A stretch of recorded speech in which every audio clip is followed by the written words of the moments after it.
Hello and welcome to Current Adda. I am Shubham and today we are going to know about feudalism. So let's start the session. So feudalism, Samantwad. Before we know about deeply in feudalism, first we get to know about the history of the feudalism, that where get it started and in which place it get be existing. So feudalism started in 5th century and it will be dispersed in 12th century.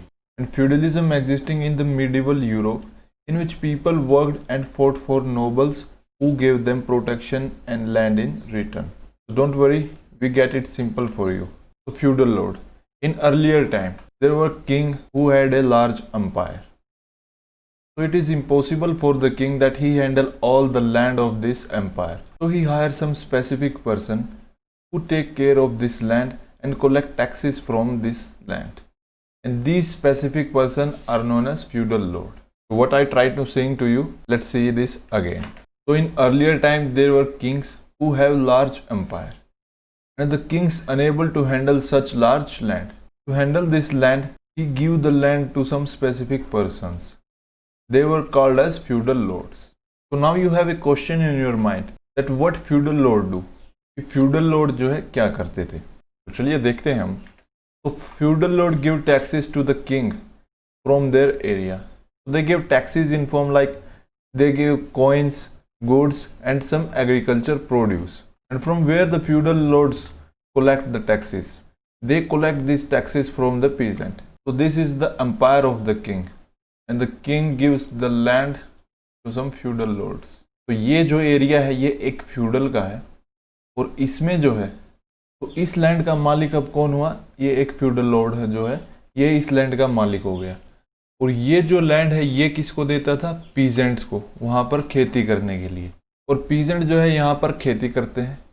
बदले में जो है वो feudal Lord को उस जमीन पर खेती करने के लिए टैक्स देते हैं. और टैक्स किस फॉर्म में देते हैं? या तो वो जो है सिक्के देते हैं या फिर वो कुछ सामान देते हैं या फिर जो उन्होंने एग्रीकल्चर प्रोड्यूस किया है उसका पोर्शन जो है वो फ्यूडल लॉर्ड को दे देते हैं. तो आई होप आपको जो है समझ में आया होगा. तो चलिए अब आगे देखते हैं. तो situation after appointment of feudal Lord. Feudal lords की अपॉइंटमेंट के बाद क्या सिचुएशन थी? सबसे पहले तो जो है power decentralized. As we know that ये जो है पूरा एम्पायर था, ये जो है किंग, और किंग ने जो है जगह जगह पे अपने फ्यूडल लॉर्ड्स छोड़ दिए हैं. तो अब जो है पावर का डिसेंट्रलाइज तो हो ही गया है क्योंकि किंग जो है सिर्फ अब एक नॉमिनल हेड रह गया है और जो रेवेन्यू कलेक्शन की पूरी पावर है वो अब किसके पास आ गई है? फ्यूडल लॉर्ड्स के पास. अब फ्यूडल लॉर्ड जो है कोई ज़्यादा ही ईमानदार होगा तो वो जो है सारा टैक्स जो है किंग को दे देगा. लेकिन ज़्यादातर फ्यूडल्स जो है अधिकतर टैक्स जो है अपने पास ही रखते थे और अपने आप को स्ट्रॉन्ग बनाने में ही वो लगे हुए थे. तो फ्यूडल्स के बाद जो है दो चीज़ें हुई. एक तो पावर का डिसेंट्रलाइज्ड और king was only the nominal head. Let's move on. तो बात आती है कि जो पीजेंट थे उनकी सिचुएशन फ्यूडलिज्म सिस्टम में कैसी थी? तो दे get little portion of the total produce.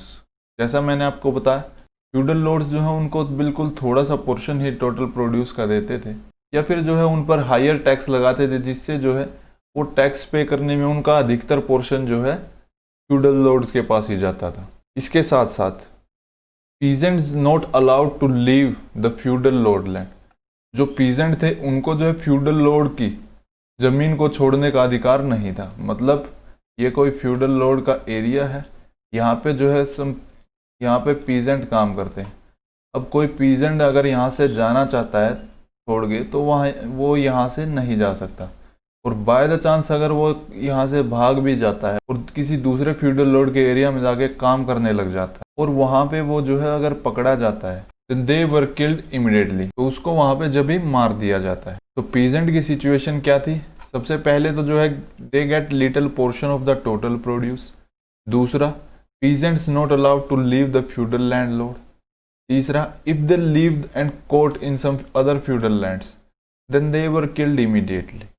I hope you understand this. Feudalism system का एक बार आउटलुक देख लेते हैं कि इसमें जो है क्या होता था.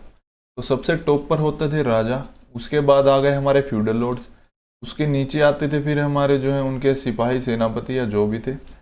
देन सबसे नीचे होते थे हमारे peasant. So this is our feudalism system and I hope you will understand all this.